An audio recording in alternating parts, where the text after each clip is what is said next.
Moi, ça s'est plutôt bien passé. On a eu un peu plus de temps, on va dire, pour récupérer. Déjà, on a un jour de plus par rapport à d'habitude où on joue vendredi.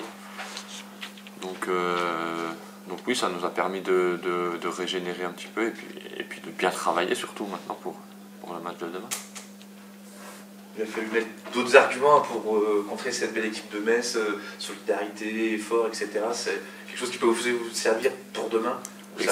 Exactement, il faut se servir de ce genre de match et être capable de remettre les mêmes ingrédients dedans.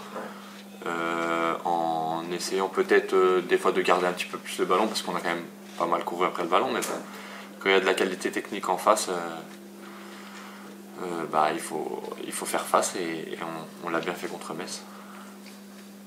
On a déjà dit, vous n'avez pas le meilleur terrain d'entraînement, vous n'avez pas la meilleure pelouse en ce moment, mais vous montrez d'autres qualités aussi, peut-être même que ça vous incite à montrer encore plus de qualité de combativité, de hargne, de choses comme ça. Oui, je pense que ça joue. Après, on ne va pas dire qu'on n'a pas de la qualité technique non plus, parce qu'on a des joueurs qui savent jouer au football aussi. Mais oui, je pense qu'on a cet état d'esprit de combattant, on va dire. Et il faut garder ça tout en gardant nos qualités techniques, tactiques, tout ce qui va avec. C'est un peu plus difficile de les montrer, ces qualités de combattant, à l'extérieur notamment, où les résultats sont un peu moins bons au début de la saison. Comment tu analyses toi un peu la différence domicile-extérieur en termes de résultats et de prestats? C'est vrai qu'on a un peu plus de mal à l'extérieur. Je sais pas, c'est peut-être notre préparation de match. Pourtant, j'ai pas l'impression qu'on change les choses tant que ça, qu'on se prépare de la même manière, mais je sais pas, des fois ce petit truc en plus dans notre stade aussi, avec les supporters, ou cette envie à domicile de ne pas être battu. Donc c'est peut-être ça, mais je pense qu'à l'extérieur, on peut faire de belles choses aussi.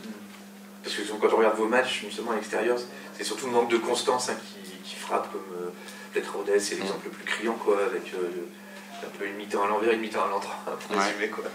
Après je me dis que chaque équipe, si nous on est capable à domicile de faire ce genre de prestations, les autres équipes veulent faire la même chose chez eux, donc c'est peut-être aussi pour ça que nous on a un peu plus de mal à l'extérieur, parce que chaque équipe à domicile veut marquer son territoire. Ouais.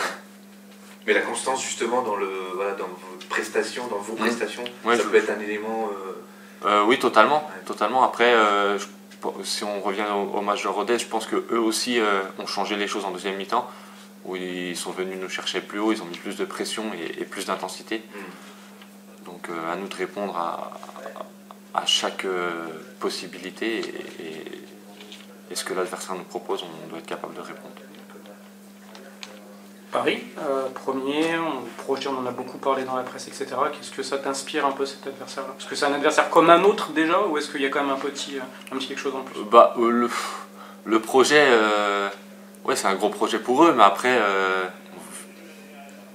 on va jouer des footballeurs comme nous, donc voilà. Après, oui, on sait que c'est une grosse écurie du championnat, qui a beaucoup d'ambition, qui a vraiment de très bons joueurs. Donc voilà, nous on va y aller avec nos armes.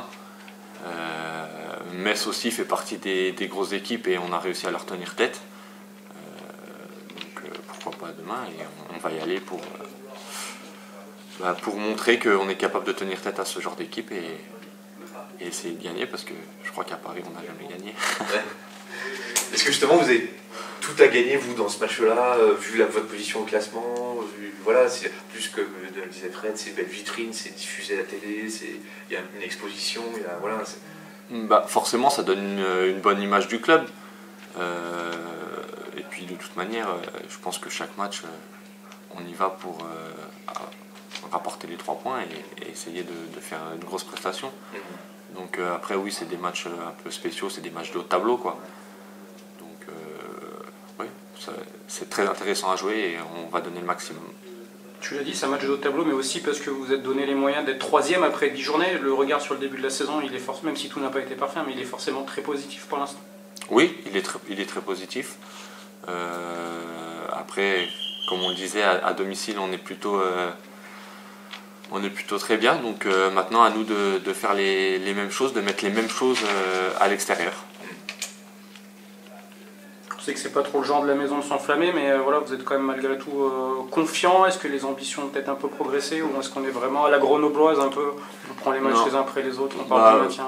Exactement, on va prendre les matchs les uns après les autres parce qu'on sait un peu comment ça se passe, on sait que la saison est longue. Donc, comme vous dites, on va prendre les matchs les uns après les autres, prendre le plus de points possible, le plus rapidement possible. Et puis après, on verra comment ça se passe déjà en deuxième partie de saison. Vous avez un peu moins le ballon contre Metz, mais est-ce qu'à titre personnel, tu prends du plaisir à jouer dans cette équipe un peu plus offensive, on va dire que oui, bien sûr, je prends du plaisir. Déjà, quand on marque des buts, on prend plus de plaisir. Donc oui, je prends du plaisir, on a des bons résultats. Je pense qu'on a un groupe qui vit plutôt bien. Donc tout est réuni pour faire quelque chose de bien cette saison. Là, au début de saison, toi, tu étais un peu plus sur le banc. Alors, peut-être qu'il y avait des pépins aussi, peut-être un petit peu. Mais là, on a l'impression que ça y est, t'es lancé, quoi. Toi, Oui. en plus, t'aimes bien enchaîner, hein, je pense. C'est ça. Ouais. C'est souvent, comme on me dit souvent, que je suis un diesel. Donc, il faut un petit peu un peu de temps au démarrage. Mais maintenant que je suis lancé, j'espère que ça va continuer. Toi, en tout cas, ce que tu produis depuis le début de saison, t'es satisfait? C'est dur de se juger, mais... Je me sens mieux en tout cas, je pense que même physiquement, etc., je monte en puissance. Donc espérons que ça continue comme ça, pour aider l'équipe. On a parlé des erreurs messines, on parle de votre efficacité, mais il y a aussi tout le travail que vous faites pour provoquer ces erreurs-là. Voilà, c'est pas le fruit du hasard que vous marquiez 2 buts par exemple contre Metz, c'est parce que vous allez chercher très haut le ballon, que vous pressez. Voilà, exactement. On m'a beaucoup posé cette question après le match où on disait que c'est les erreurs messines, etc. Oui, certes, ils font des erreurs, mais on les a poussés à les faire, ces erreurs. Sur le premier but, il y a le pressing de Lenny. Sur le deuxième but, c'est pareil. On presse ensemble, le gardien fait une erreur. Donc on pousse les équipes à faire ce genre d'erreur. On imagine que c'est motivant de poursuivre à faire comme ça quand le résultat est conforme à ce que vous faites sur le terrain. Oui, c'est sûr. C'est sûr. Après, on sait que par moments, ça peut être risqué aussi, parce que si on se fait transpercer, faut faire le retour. Mais c'est plus facile de marquer des buts en récupérant le ballon haut, je dirais, qu'en essayant de partir et de faire 80 mètres pour remonter le ballon. Avant de filmer, on te demandait combien de kilomètres tu avais fait. Est-ce que cette année tu cours plus par exemple avec ce nouveau système, ou est-ce que c'est équivalent à ce que tu faisais Je cours pas plus, mais je cours plus à haute intensité, je dirais. D'accord. Il y a une forme de stabilité là, depuis quelques matchs au milieu de terrain, avec Dante notamment. Est-ce que ça, voilà, cette forme de stabilité que vous avez un peu à 3 là, est-ce que ça aussi c'est quelque chose de... C'est important. Après il y a la blessure de Théo, donc, donc forcément au milieu de terrain ça bouge un petit peu moins, mais je pense que on est 4 joueurs entre guillemets avec assez d'expérience qui connaissent plutôt le championnat. Bon, même si Dante est là depuis peu, mais bon, c'est un joueur intelligent et qui a quand même de l'expérience. Donc, ouais, je pense qu'à 4, ça se passe plutôt bien au milieu de terrain.